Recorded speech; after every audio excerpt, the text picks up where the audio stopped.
Hello everyone and welcome to the Constructive Criticism Network. This network is here to help you improve at Magic the Gathering at every level. From Pauper Leagues to Top 1000 Mythic, we've got you covered. If you want to hear the entire network, head on over to our sponsor at PureMTGO.com, where you can hear each and every show, each and every week, and check out their sponsor, MTGO Traders, and tell them that the CCMTG Network sent you. Now sit back, enjoy the show. From YouTube, podcasts, and more, here's this week's episode from ConstructiveCriticism.com.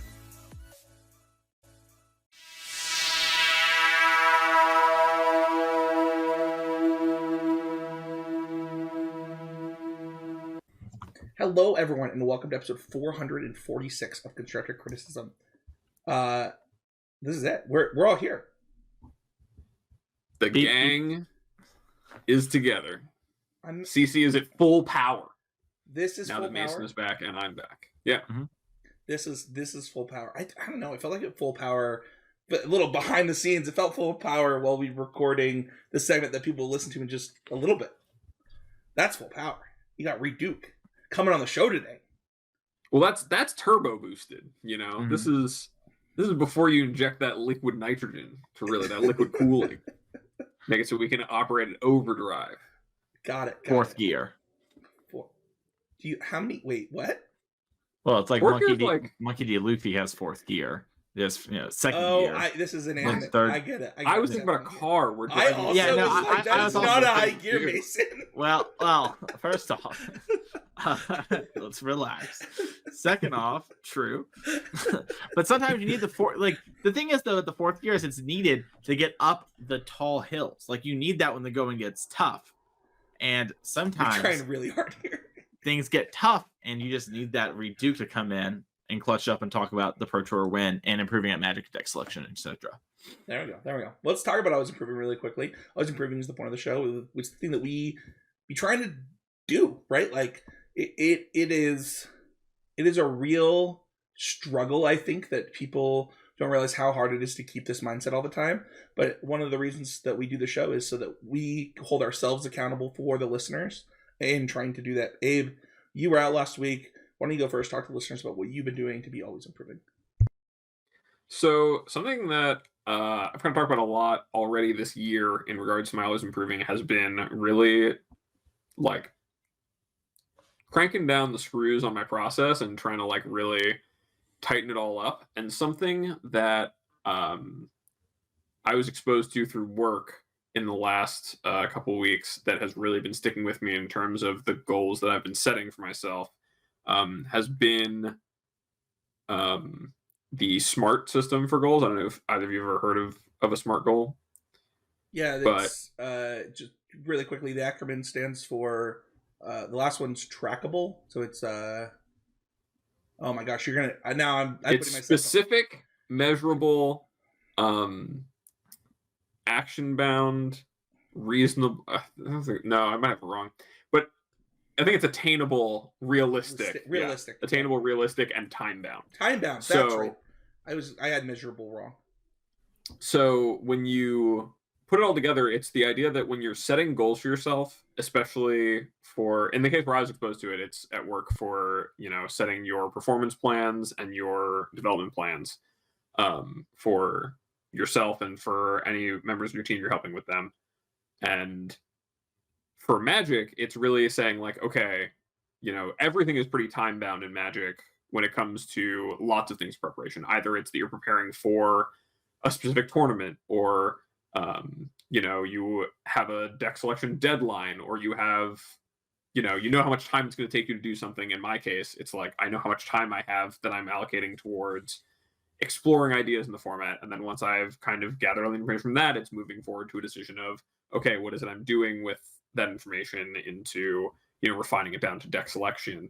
But really using that process to make it so that I'm able to have as many goals, not just a checklist of things I want to learn, but understanding and laying out how it is I'm going to do that, and budgeting my time and allocating it such that, if my goal is, for standard right now is to make sure that I've played, at least 25 matches of like reasonable competitive play, either moto leagues or, high level arena ranked play.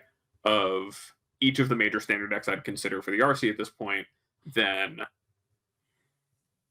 that's a good goal to be like, okay, I want to do that, but without being able to time bind it, without making sure it's reasonable that 25 is the number, with how much time it takes, it's a lot harder to manage. But using that has really helped me kind of put it all into scope and scale and also pare down the goals I have. So I'm not just like saying, okay, these are all the things I want to do in a perfect world. I'm going to try to do them and then fall short. I'm able to really spend more time on honing in on things that are most important to the results that I want. And so that's been miles improving this week. That's awesome. I think it's funny that we've mentioned SMART goals and objectives and key results on this podcast, like in the last few months.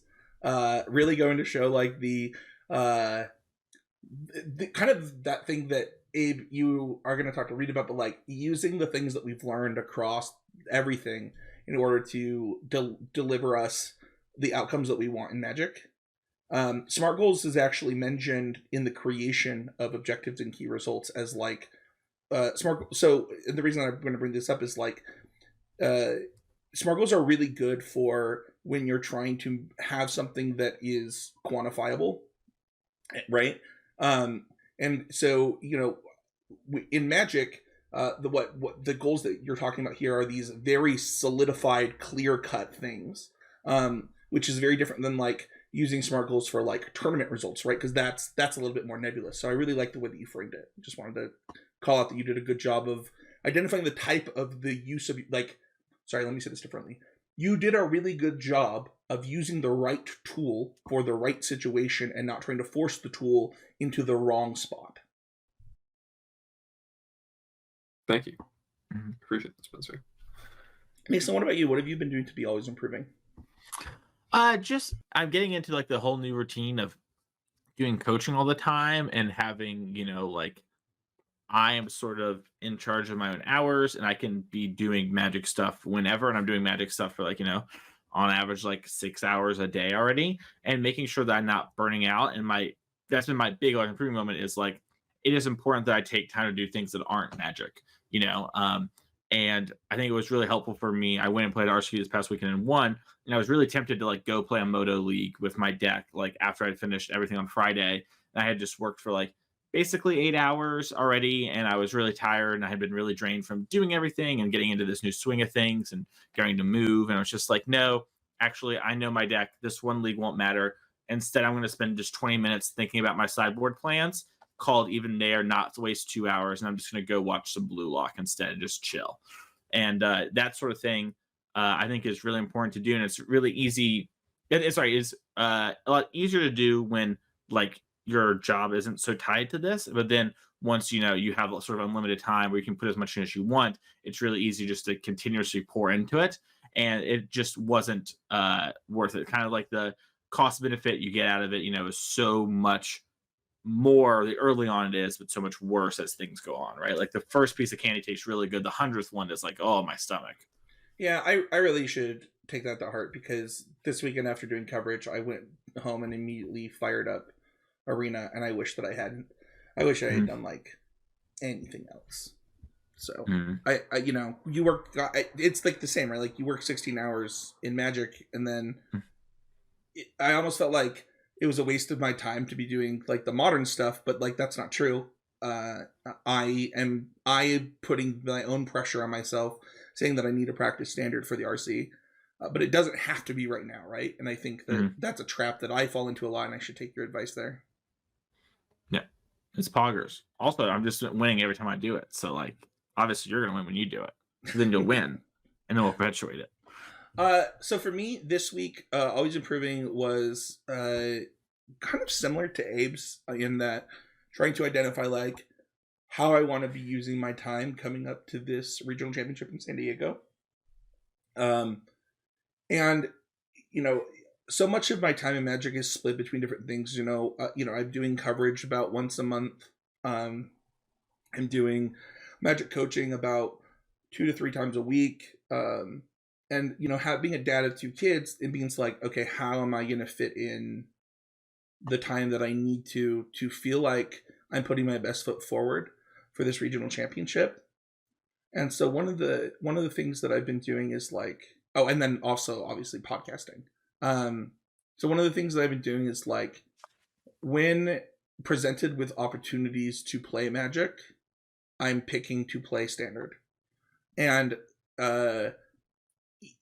it sounds like silly, like obviously you've got a Standard tournament coming up, why wouldn't you do that? But like I have modern RCQs, like that's what we have in Utah. So picking to play Standard means that I'm not playing Modern. And I think that it's kind of this identification of what's important to me right now, right? Rather than, I'll say it this way, in my work, one of the things that in a job interview, part of my job is typically prioritizing the work that needs to be done to get the software built. That's like my job. And when asked the question of how do I prioritize, one of the key things is you need to be doing the most important thing next. Like that means that you can throw everything else out, all the commitments that you've made. If the most important thing is X, you should be doing X. And I'm trying to do that in Magic right now.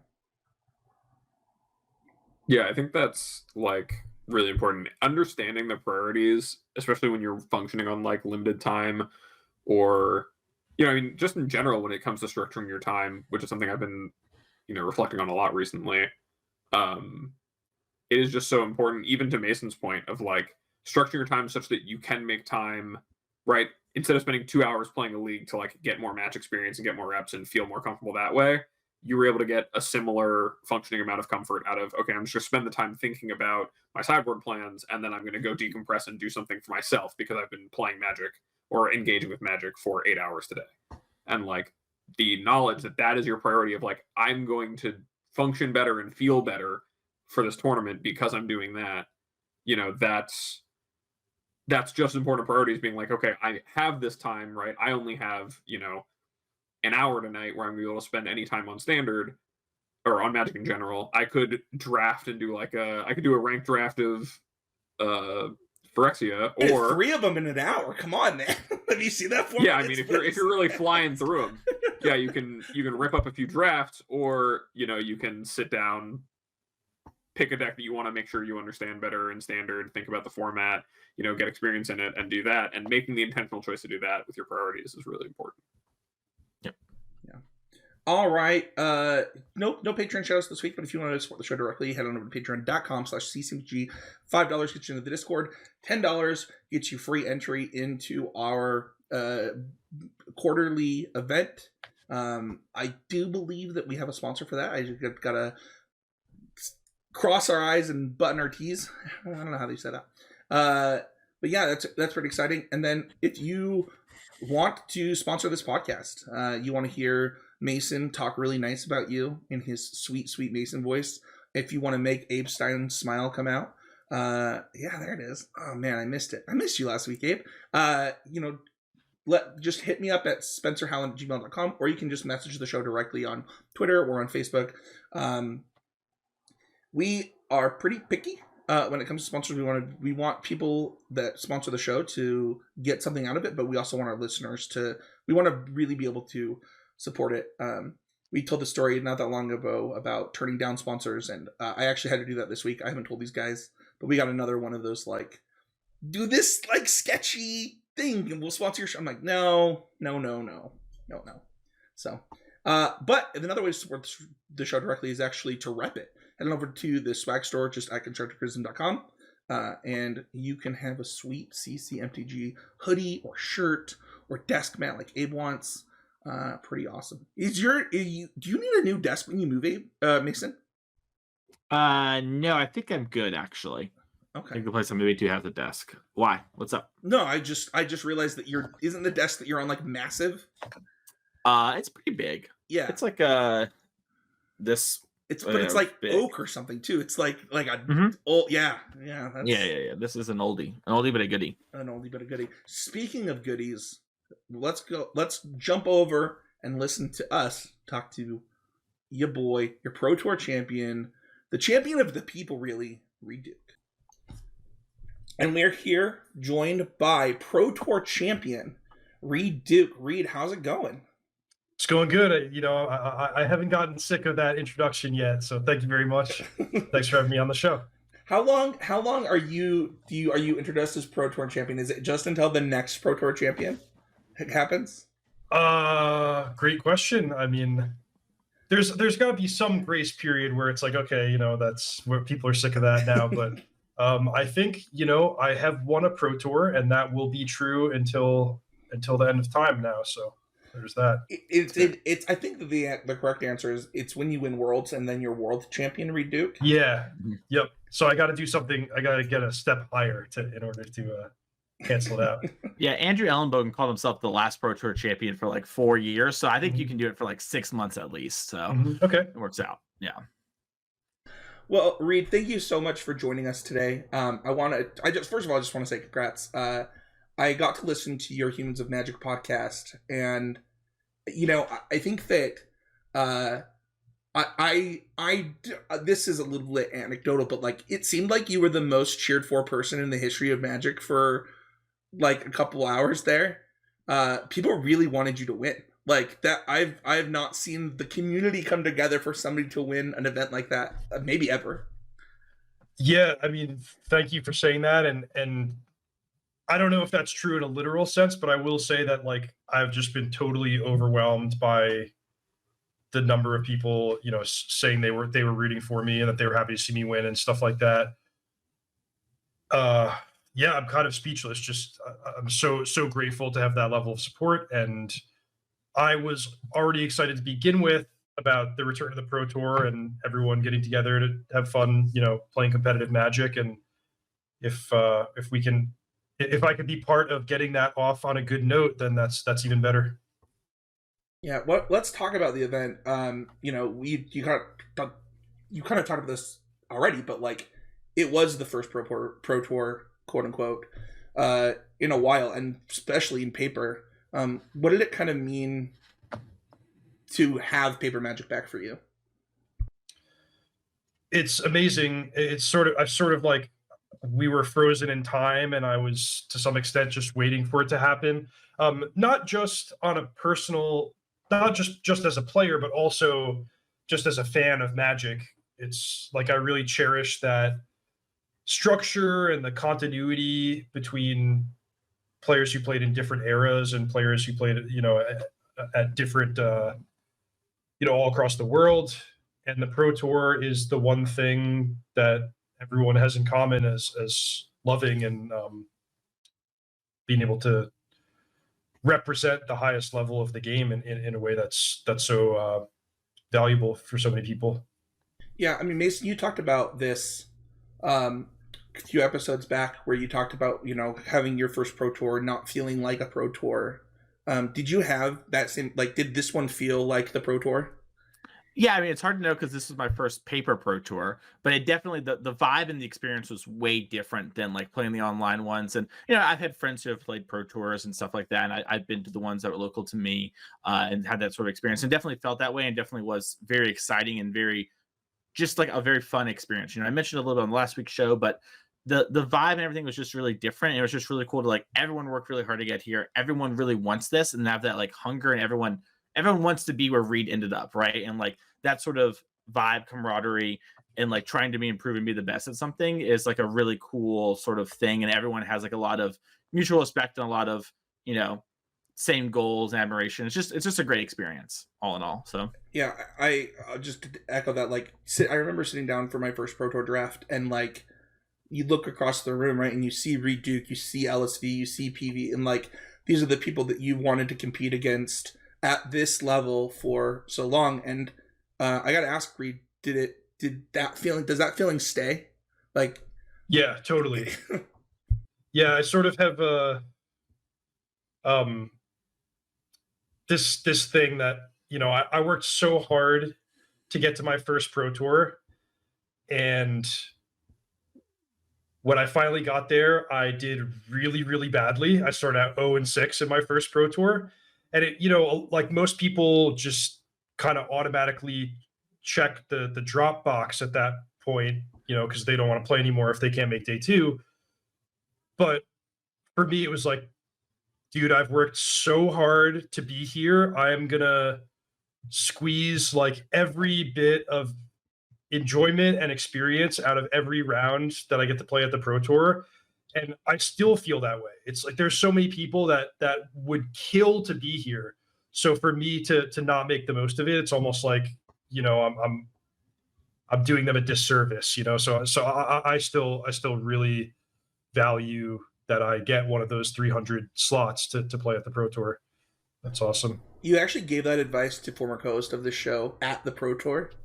He was sitting next to you, and you actually told that exact same thing to him, helping him go from lock up a 4-4 to day 2. So that's really funny that you told that story again. So I want to ask you kind of who you got the chance to work with this time around.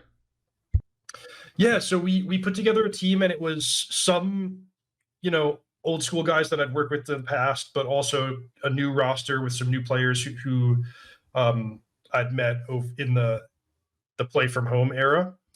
But it was the core of the team.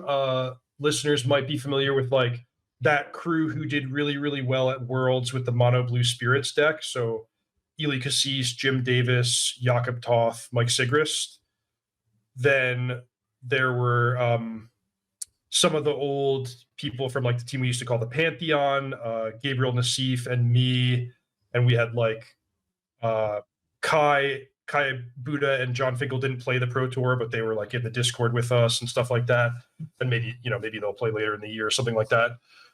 But, and then, you know, we just piecemealed and recruited who the people who wanted to play with us. And then we thought we're bringing some good stuff to the team. And yeah, we ended up with, I think, a great squad, and we had a really good team dynamic. The real casual John Finkel and Kai Buddha were in the Discord helping us. I mean, does John live in Philadelphia? He does, yeah. So I was like, just trying to work on him. I'm like, come on, you get to walk to the Pro Tour. And the thing, you know, John's thing is he loves Magic, he loves drafting, but it's kind of like a headache for him to go from 0 to like getting to a point in a constructed format where he feels like he can compete at his best.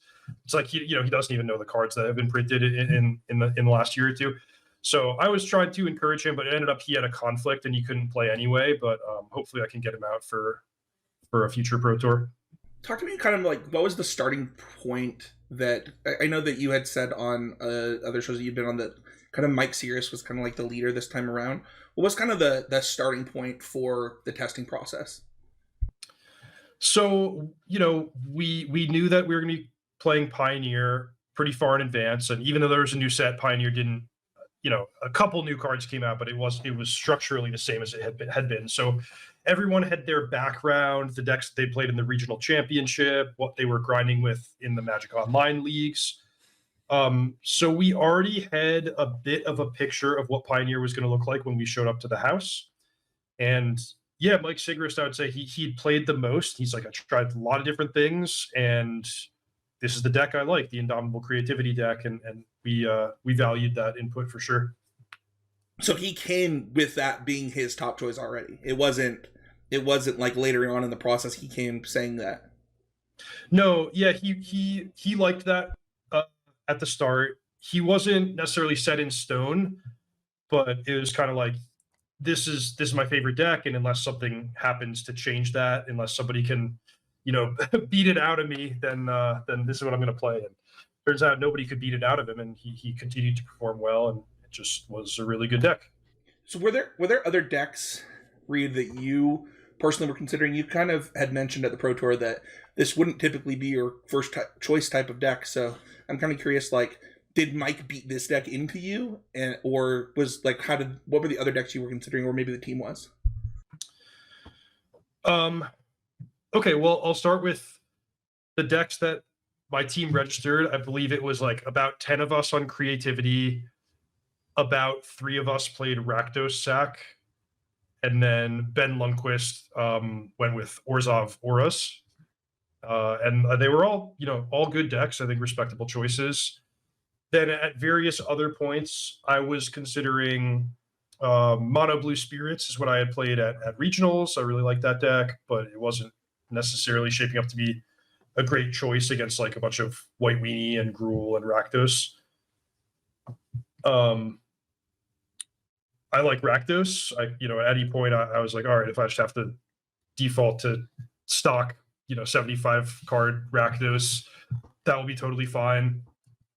And then I'd also done pretty well with Gruul, and Gruul is maybe one of the established decks that improved the most with Phyrexia Obi-Wan, Copperline Gorge, and Miglaw's Maze Crusher, stuff like that. Yeah, I have a question. And sorry, Lotus Field too. I almost forgot. That was the one I was going to play until like literally the day before or the day of deck submission. Yeah, so I was actually going to ask you a little bit about that, and so maybe you can expand on this, because I think for a lot of players, in the real world, and I think even Siggy made this joke when I was talking to him at the Pro Tour about it, but he was saying like, yeah, we're playing month-and-a-half-old creativity, love it. Like no new cards, nothing changed. It's the same challenge result that was put up originally, actually from the testing team from Benton and them. And so, what kind of got you on that? Because in the quote-unquote real world, players had sort of moved away from it. What sort of got you going back into playing that and over a deck like Lotus Field, which had been doing really well and was sort of the known combo deck, It's a great question. It's actually really funny because, the Friday morning where we show up to the Pro Tour, we're getting ready to go, or maybe it was the day before, but in either case, after deck submission, Frank Karsten publishes the metagame breakdown, and he describes all the decks and stuff like that.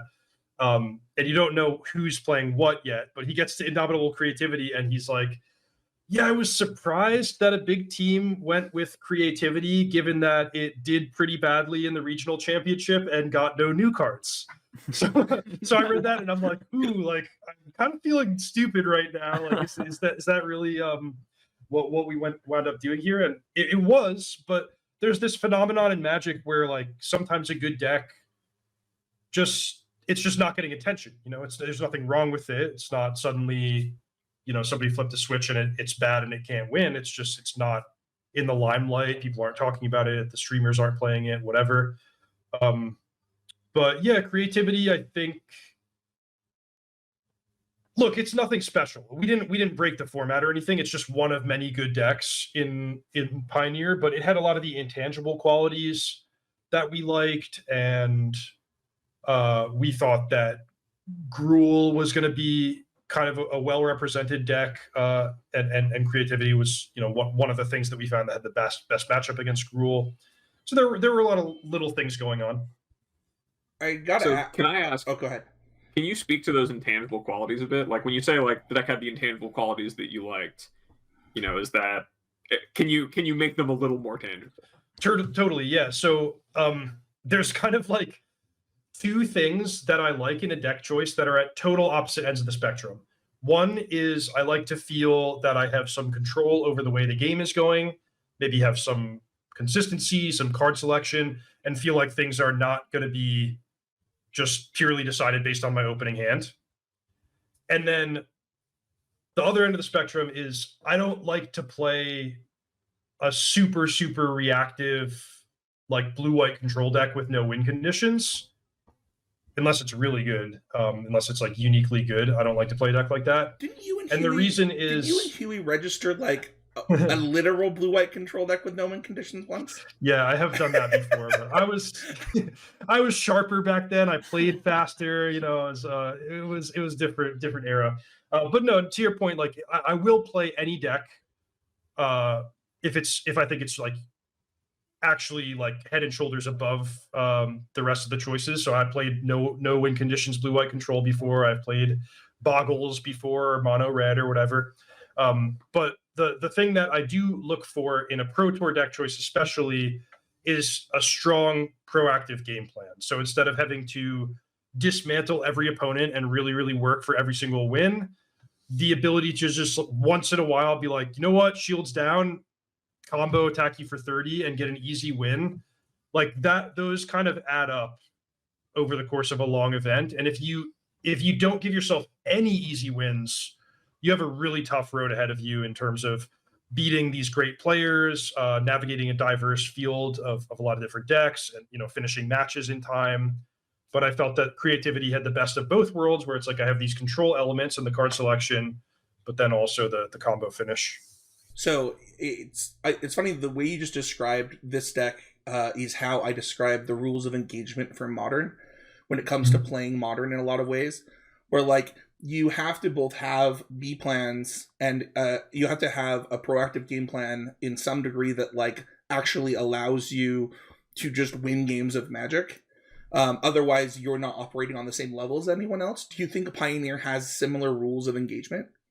I do, yeah. I think Pioneer, especially like mapping out what I thought the field was going to look like, I kind of just felt like, look, I want something that's strong and proactive, and I just want to be in my lane and execute. So whether that be like White Weenie or Lotus Field or Creativity or Mono Green, just something that I'm working towards like a really, really powerful, proactive game plan. What did take you off of things like Lotus Field and onto this? Like, was it Mike? Was it the things that the intangibles that you talked about? Like, what was the actual final straw? Final straw was I played a set against Gruul, Lotus Field against Gruul, and it didn't feel good. It was like the Gruul deck was like comparable speed just by attacking and dealing 20 damage. And then after they'd bring in Damping Spheres, it really felt like it was a pretty dicey matchup. So between two combo decks where one I felt really good against Gruul and one I felt not so good against Gruul, is, just go with Creativity. And then also it's when 9 really smart people in the room are all playing Creativity, you kind of like have to be very sure of yourself to play a different deck. And I wasn't quite at that level of surety confidence. That's fair. Talk to me really quickly about like what are the things that if somebody's going to pick up this deck, what are the things that they should know? What are the things that they should consider? So the one thing that's like unintuitive, that's different about this deck compared to other decks, is the risk of drawing the combo. So there's what I always refer to as the reverse one outer, where it's like you take all these great pains, you set up, you're about to kill them, shields are down, you got your Spell Pierce backup, and then it's like, oh, I've drawn Worldspine Worm. Now it's your turn, and you can't do anything. So you should get in the habit of taking steps that reduce that risk, like not necessarily drawing frivolous cards if you already have the combo rolled up ready to go, or hanging on to a Fire Prophecy or a Valakut Awakening just in case something bad happens. So Worldspine Worm you can discard and reshuffle into your deck, but if you draw the Xenagos, it's actually can be pretty tricky. You could just cast it. I mean, I think I watched you cast that card at least twice. Yeah, that can happen, definitely. And sometimes you do get in these weird scrappy games where like they stop your combo and then you have to like kind of piecemeal it together. But having to take 2 full turns to combo by casting the Xenagos is, some games you don't have the time to do that. It's actually something that is really common in the modern format when it comes to that version of Creativity, where a lot of the games actually do come down to like beating down with 2/2s and like 1/1s and like finagling the game as the control deck with like little beaters. Between Shark Typhoon and Fable, how often were those type of games happening for you this weekend? Reasonably often, especially after sideboarding, because people have to respect the combo, right? Like they have to not put the shields down. They have to have in all their sideboard cards to deal with it. So then when they are expending their resources worrying about that, when you could chip in with shark tokens and goblin shamans, that's actually a real threat. And one thing that's pretty cool about the deck is the creature lands. Those things add up a lot. A matchup like Lotus Field, for instance, where it's pretty non-interactive and you want to just play really carefully and have your counters up at all times. Sometimes just like you get a Goblin Shaman and a Mutavault and you just attack them, 4 or 5 turns in a row, and that's how you win the game. One of the things that was made a pretty big deal of during this event was actually your team sideboard plan. How did that both impact the deck? And I got to ask about the blue-white control thing that you said on the other podcast about like what was your sideboard plan in that matchup? Yeah, so if you play against another blue deck, where everyone wants to just sit on counter spells and never tap out and never leave themselves vulnerable to the combo, you bring in like pretty much your whole sideboard, which is all of your own counter spells and up to 4 Shark Typhoons and 2 Hullbreaker Horrors, which is cool because if they tap out, you can still totally cast Indomitable Creativity, whether it be for 1 or for 2. You put those Hullbreaker Horrors onto the battlefield, you're probably going to win. But also, if both players play draw go, then you just win with the uncounterable flash threat. So it's really big in the mirror match. It's really big against blue-white control, and then you have access to them if you need them in other spots too. Awesome. Was it a joke, or was your game plan actually to lose game 1 as fast as possible against blue-white? Oh yeah, no, that was my strategy. I was like, I'm gonna lose most of these games, so I would rather just lose and still have 35 or 40 minutes on the clock to play the sideboarded games, instead of like if you get yourself into trouble where like you're kind of fighting this hopeless battle and then you inevitably lose on turn 18, then you don't even have time to finish the games that you were actually like preparing for and looking forward to. That's an easy trap to fall into. So it's just a general like tournament strategy thing that, yeah, like there's no point sideboarding for a matchup where game 1's going to take 40 minutes. You just don't get to play the sideboarded games. So avoid that. If your plan is to win the sideboarded games, then make sure you can win the sideboarded games. It's not so bad that it's like, I'm going to concede before the cards are drawn, but it's more just like, I'm going to play out my cards, take my one shot, and if they have the answer, so be it.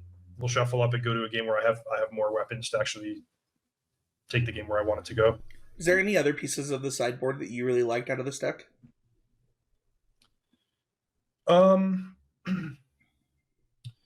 So yeah, the sort of the transformative aspect of the Hullbreaker Horrors and the Shark Typhoons, that's interesting. Red has a lot of good sideboard cards for a variety of matchups, like the Rending Volleys when you go play against white creature decks or spirits. There were some other interesting ones that we considered. If you want to spend some time getting to those, I'd love to hear that. So there's like other targets that you could put into play with Indomitable Creativity. One of them is Atraxa, which is kind of appealing if you ever have to play a matchup where you're creativiting for 1. That's probably the single best thing you could put on the battlefield. We talked about Sire of Insanity against combo decks, which is kind of a cool one because you could just cast that off of treasures too, and I do value that. Is it the red-black one? Yeah, it makes everyone discard their hands. That's gas. And then there are a few other, non-creature cards. We had Brotherhood's End as the final card that we cut, because I was thinking like, oh, the white weedy decks, they're going to have 4 Dauntless Bodyguard and 4 Brave the Elements, so a damage-based sweeper is not even that good.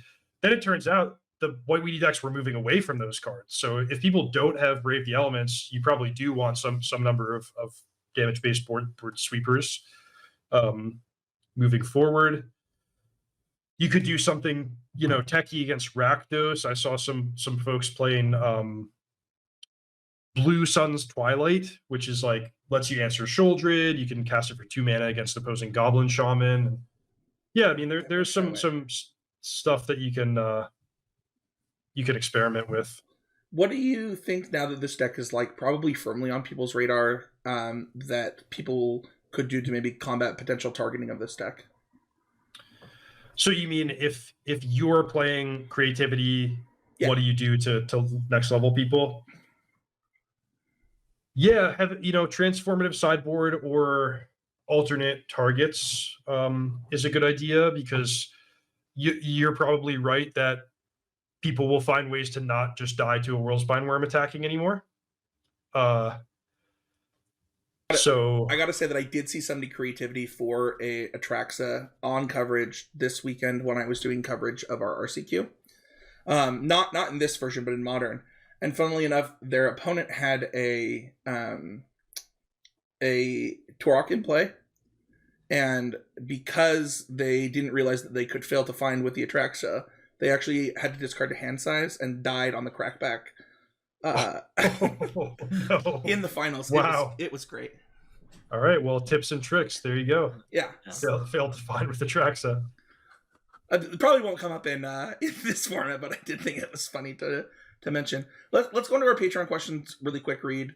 Our first question comes from Doug Barry, and he says, what was the sequence of events that led you to registering creativity? You kind of talked about that a little bit, but what his follow-up is, what angle were you looking to attack from?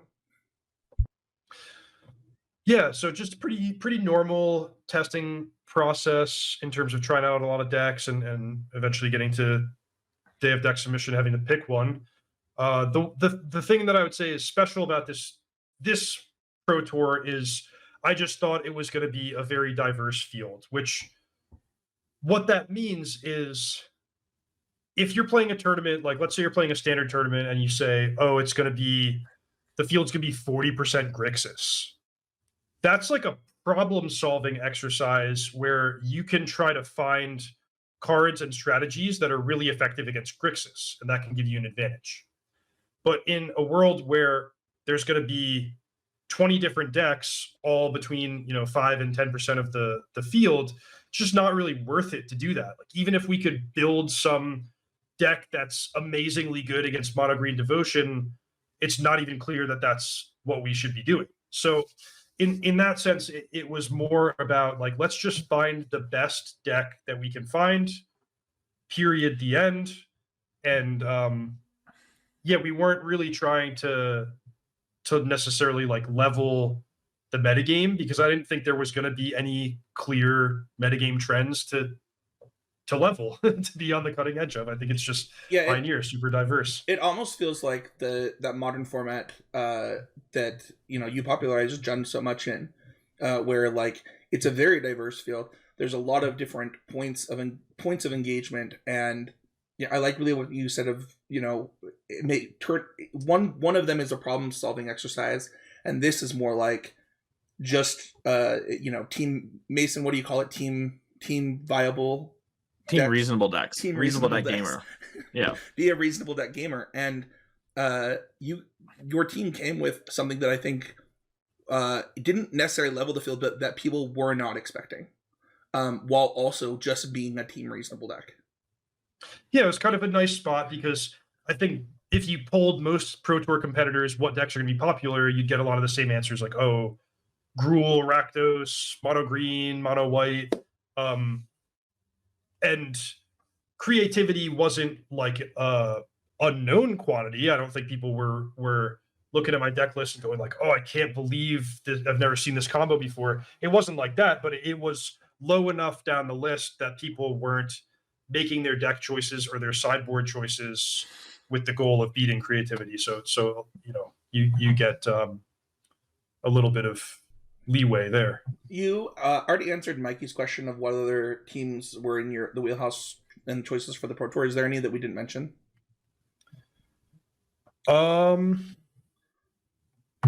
We had some people that liked Phoenix. We had some people that liked blue white, and I think a lot of that stuff contributed to finally ending up on creativity. Creativity and Phoenix have a lot of overlap in terms of the way they approach at least the early turns of the game, and developing the Hullbreaker Horror sideboard plan came from practicing against blue-white control.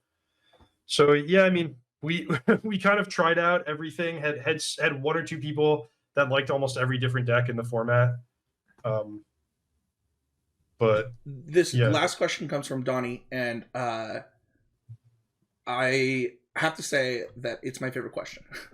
How much would you say your level 1 course still holds up to modern Magic theory? And I want, before you answer this, Reid, I need you to know that in Magic coaching, I use level 1 in coaching. So you can't I'd love to hear that. You can't say anything bad about it, because like I literally use it in my Magic coaching. Great stuff. So level 1, for those who don't know, is I wrote it, I think 2014 sounds about right. So wow, almost 10 years ago. And my assignment was write everything that a Magic player needs to know to go from like knowing the rules of the game to being able to, win a PTQ or something, be a successful tournament player. and it was designed at the time to stand the test of time, to not be unique to any like format or set or metagame. So I think it stands up pretty well, especially it's level 1, right? So we're talking about the basic foundational stuff that you need to know to be a successful Magic player. Stuff like have a good mana curve, and creatures are important in sealed deck and stuff like that. And I'm not, it's of course deeper than this, and it's many articles long. But yeah, a lot of that stuff holds true, and this course is not going to tell you what you should play in your modern tournament on Saturday, but it's going to give you like everything you need to just be a solid, well-rounded Magic player, and then you can go from there. Awesome. That's great to hear. I'm sure a bunch of people are going to do that. I have one quick question for you, though, Reid, that it's been coming up a lot recently with players. And I'm curious because you've been doing this grind, and you mentioned how long it took for you to get to the Pro Tour. So I'm really interested to hear if you have any thoughts on this. A lot of people are really feeling the grind and the burnt out from the RC, and like once you fall off the RC, if you get to the Pro Tour and you don't re-queue, you're sort of back to square one in a way. You have to get back to the RC. What would be your words to tell people who really want that to be something that they want to do? They really want to make it to the Pro Tour and they're dedicated, but they're having some issues right now and they're sort of in a rough patch. What would you tell that person? First of all, I hear you. I feel you. I've been there, and I know that it's very, very, very tough and very, very, very frustrating. So just be patient with yourself and don't expect everything to come all at once. A couple of, I think, tips for sort of like your sanity and your mental health and your enjoyment of the process. Number one, you don't have to play every Pro Tour. You don't have to suddenly go from 0 to like, I am a top level pro playing every single Pro Tour. First of all, we don't even know if that exists anymore. Like, there's not a way to just guarantee that you're playing all the Pro Tours. So if you can make one Pro Tour, that is a goal in itself. That is an awesome accomplishment, and you should be really happy and proud. Similarly, for some people, like just getting to go play the regional championship and compete against great players at a high level, like that's a totally sweet experience. That can be an end game for people, and that's totally cool. So keep that in mind. Don't expect everything all at once, and then make sure that you're playing like when you're enjoying playing, and not because you feel that it's a compulsion. You're burning out, you're getting sick of it, you feel like you have to play every single weekend. Like the system is designed so that you can play when you want to play, take breaks when you want to play, and just treat the tournaments as a self-contained event. Of course, you want to do your best job, but that's it. You show up, and it's not the end of the world, whatever your result is. Yeah, I feel like Magic players have a real problem when they feel like they're leaving value on the table, like by skipping an RCQ. And I just think that your mental health is worth more than playing every RCQ available to you. Yeah, I call that the hamster wheel. Like, find a way to get off the hamster wheel, because you need to do this check of, am I actually enjoying what I'm doing? Is it serving me? Am I learning and growing as a player? Or am I just banging my head against the wall and not getting anywhere because I feel like that's what I'm supposed to do? So just do that periodic like sanity check. Abe, do you have any additional questions for Reid? Yeah, my question is kind of outside the scope of this PT, but something that we do a lot on the show and we talk about are always improving, which is really the point of our show, just to help people in improving. We talk a lot about experiences from outside of playing Magic that have really helped form our game, either be through other games at times or through work or through just life experiences that really have helped us improve in the way that we approach competing. What would you say is something outside of obviously your very, very deep Magic history that has really given you a piece of that skill set and those tools that you use to have the successful career that you have, obviously being a Hall of Famer and now a Pro Tour champion? Yeah, did working for a jeweler teach you anything about Magic? Well, attention to detail for sure. Like everything. The way I play Magic is I tell myself that every choice I make matters. you know, and a lot of people don't have that mindset. It's like, oh, first couple turns I'm playing lands, that's easy, it's the same every game, right?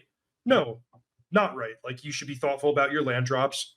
Whether you choose to play your island or your mountain on turn one can definitely matter. And if you treat every decision like it matters, then you will make a higher percentage of your plays correctly and avoid, you know, boneheaded errors.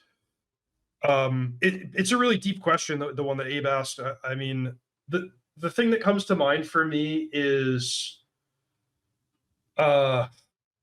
pacing when I play a game of Magic, and this comes from basically any high pressure situation you can face in life, whether it be, you know, public speaking or dealing with an emergency or whatever it might be, you know, athletics, other types of competition. The thing is, like, don't panic. Like, you're gonna feel overwhelmed, and you're just gonna like have this pressure that you're gonna like freeze up, and you just have to not do that. You just have to like be like, breathe. You know, I'm feeling the pressure, but it's okay because I know how to operate under this pressure. And the way that manifests in a game of Magic is I try to do consistent pacing where I am not rushing. I'm not reacting with like fear or worry when something bad happens or when I make a mistake. It's just, you know, the more you feel it, the more pressure you feel, the more nervous you get, the more it's worth it to just take that extra moment and like recenter yourself and move forward and execute the best you can. That's really good advice. I don't feel like a lot of the mental is talked about in Magic compared to like some other esports and things like that. And you now have given me a question, which is, how can somebody work on their mental in Magic compared to other games? Yeah, good question. I want to be careful not to overstep on this one because everyone is different, and some people have like just different set of challenges where, you know, maybe like talking to a therapist is appropriate for getting through some of the things that people are dealing with. But I would say in general, be tough on yourself, but not like, don't hate yourself. Don't be mean to yourself. Just be tough on yourself. Expect a lot. Put yourself a little bit outside your comfort zone. So if you're having this experience where you're like, look, I'm 1-2, I'm really disappointed, I'm not having fun, I want to just drop and go home, like that can be an opportunity where you're like, I'm just gonna force myself to be outside my comfort zone and play my best in conditions that are not necessarily what I was hoping for. And let's finish out this day and do our best. And maybe by the end of the day, you have something to be proud of. So yeah, I mean, it's just sort of like all the techniques that people would use for mental toughness, like pushing yourself a little beyond what you're comfortable with, but not so far that you're panicking or shutting down. And yeah, honest introspection in terms of what's going on in the games. That's awesome. Keyword honest there. I know that I have certainly fallen into the trap of being a little too hard on myself and like caring too much about a land drop that maybe didn't matter in the grand scheme of things. So, Reid, I just want to say thank you so much for your time. And congratulations again. I know that, you know, I'll be rooting really hard for you at Worlds. I'm excited. I'm excited for Paper Magic to be back, and I just really appreciate you jumping on with us and gracing us with a Pro Tour champion. Yeah, thank you so much. I mean, it's great chatting with you guys. I really appreciate you know, thinking of me as a guest on your show. And yeah, thanks for the good luck wishes at Worlds. I'll be looking forward to that one too. Awesome. Well, that is going to do it for our interview with Reid, and we'll be back for the rest of this episode of Constructive Criticism.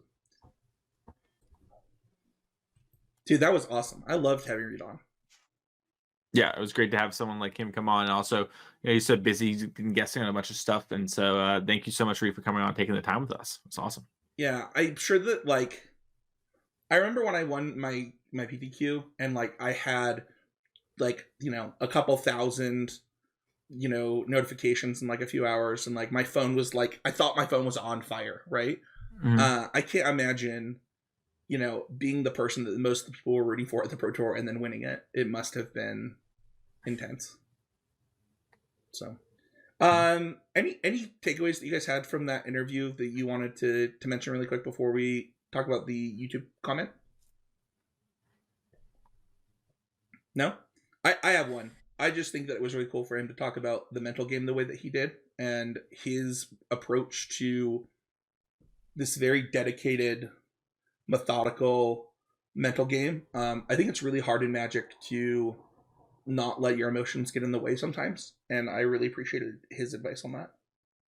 So yeah, I mean, I'm definitely thinking about what he said about kind of the intangibles that drew him into creativity in terms of like my own deck selection for events of the right field, where it felt like in all the decks that he talked about, he was kind of averse to ones that didn't have that capability for like those not like free wins, but it's like Mason said about Parmesan.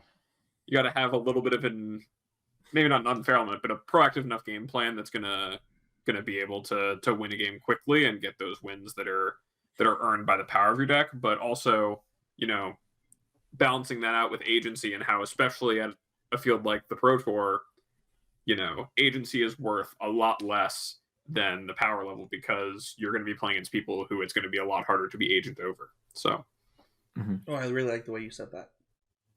Awesome. So no additional Patreon questions. We did more of them this week than we typically do. Just want to give a shout out to our patrons who are able to ask, read questions. It's really cool that when we get a guest like that on, right, like this Hall of Famer just won a Pro Tour, that we give our patrons the opportunity first. So if you want to do that, head on over to patreon.com/ccmtg, become a patron of $5 or more, so that you can join the Discord to get access to those questions. Our YouTube comment actually was for Abe. I've already answered this, but I wanted to say it on the show too. It was talking about an article by Patrick Chapin, but I can't catch the title of it. What's the title? It's not I'm not going to talk about any specific. It was Patrick Chapin article. This is actually his book, Next Level Magic. I think that they might have published portions of it on Star City way back in the day, like certain pieces of it. But it really does read like a 300-page Patrick Chapin article. If that's even how long the book is, like 200 pages or something. It's a big book. It is 300 plus. I actually, because of you, Abe, I actually went and dug up my PDF of this book to read on Mondays, because Monday is like my reading day. So I would just want to thank you, like not only to the listeners be checking this out, but like you reminded me of this like amazing piece of Magic content that got created. Yeah, I've read it. I think I've read it 3 times in my life. The first time I read it, and then 2 rereads. And I feel like it really, there's always something new I get out of it that's like maybe something I had already taken and internalized, but like thinking about it and reflecting on those things that he brings up, he really is like, he goes into a lot of depth about how to approach thinking about the game. And when you really think on those things, it can be a really good catalyst for improvement. And so, yeah, I would definitely say, even if you're a little averse to, I don't know if you can find the PDF out there, but it is a long read, but it's worth the investment of finding a copy and getting into it. Yeah, they still sell them. I have one on my nightstand. I was gonna say they have hardcovers, don't they? They have hardcovers now. I have a paperback. I need my paperback. Yeah. Oh, did they only have paperbacks? This reminds me though, something you just said, Abe, about just the reread of this. It's actually one of the reasons that like I'll go and read Level 1 by Reid Duke every year, because I know what's in that, right? But it's like it is that moment of like, am I still doing this? Like, is this something I have let slip within that Level 1 document or documents that I give? That's what I coach people to. I'm like, listen, you probably know everything that's in here, but what you'll find is while you're reading it, you'll have a moment of clarity. And I think the Next Level Magic did that for me the first time I read it, where it's like, you know what? I used to be good at this thing, and I definitely don't even do it anymore because I didn't find it important. And it gives you a lot of knobs to turn to be always improving. So I agree. If you want to check out the rest of the Constructivism Network, you can check out Sam Black's podcast. It'll actually go up shortly after we're done recording today. He does a podcast every week on different archetypes in draft. That's drafting archetypes, as well as some new Mythic Michaela and I will be talking to Yeoman 5 this week about mono red in standard and his challenge. I think he took second, right? He split the finals. Split the finals, yeah. Yeah. Leave us a sub or a review or a comment. It really helps out the show right now. One of the best things that you can do, like you're like, oh man, I wish I could support these guys on Patreon. I don't have the funds right now. The economy be whack, folks. Leaving a review is a great way to help the show, and it would mean a lot to us. Abe, if people want to find you, where can they do that? I think if I'm over at twitter.com/morenothings. All my thoughts about Magic usually wind up there at this point. My DMs are also available for coaching, and I also have morenothings@gmail.com. This is the first time I'm going to be plugging this here, where you can just email me if you want to set up something about coaching, because after hearing you guys talk about how there's probably a bunch of people who don't necessarily have a Twitter, and I found that there was someone who I'm going to reply to after the show who got filtered into the secret DM request beyond DM requests, the third level of DM request hell. I don't want to have that happen to anyone again. I got that on Facebook for coaching as well, so it's just rough. Yeah, so either DM me on Twitter. It's always a great way to get in contact with my DMs are open. But also, if it's easier for you to send me an email at morenothings@gmail.com. We can set up a time for you, and we can just get into improving your game. So yeah, you can find me at Spencer13H on Twitter. You can find me every week on the Need to Nerd podcast, where we talk about the things that we love in nerddom. Every month with Mick and Michaela on Mythicast, where we talk about things that you need to do to be ready for battle in the world of MTG Arena. As well as, hit me up at spencerhowland@gmail.com if you want to do coaching. I have a couple slots available right now. I really focus on the first session is usually half off, and just want to be able to give people an understanding of here's the type of things that I think that you could work on. Is this in line with what you were thinking coaching was going to be like? Because I think that different coaches have different styles, and it's really interesting to hear what people expect out of a coach versus maybe what I'm offering, and I want to make sure that I'm the right fit for you. It's not just about me making money. I want to help people in a way that actually aligns with what they're looking for as well. Mason, what about you? You can find me over on Twitter at Mason E. Clark. You can find me on twitch.tv at twitch.tv/TheMasonClark. If you're interested in coaching, it is something I'm doing full time now, which means I have a lot of hours available. Feel free to reach out to me anywhere. Like I just mentioned before, we can also reach out to me an email, masonclark@gmail.com. We can talk about it and see if I'm the right fit for you. And finally, you can find me over at Card Kingdom each and every week, writing an article this week all about standard, getting ready for the RCs. Y'all know that the first RCs are actually next weekend for the whole Canadian and Brazilian friends. So we're going to have a lot of results here in 2 weeks to go over to help y'all get ready for the next round of standard RCs to the States, which is very exciting. Awesome. Thank you, everybody, so much for listening this week. And honestly, it was so nice to be here with Abe and Mason again. I texted this to you guys, but I love you too. I'm so happy to get to do this podcast with you guys. You guys are a very important part of my Magic family, and I'm so happy to be here with you guys. Same with you. Thanks all the listeners for making it happen too. So yeah, for real. All right, we'll see you guys all next week with another episode of Constructed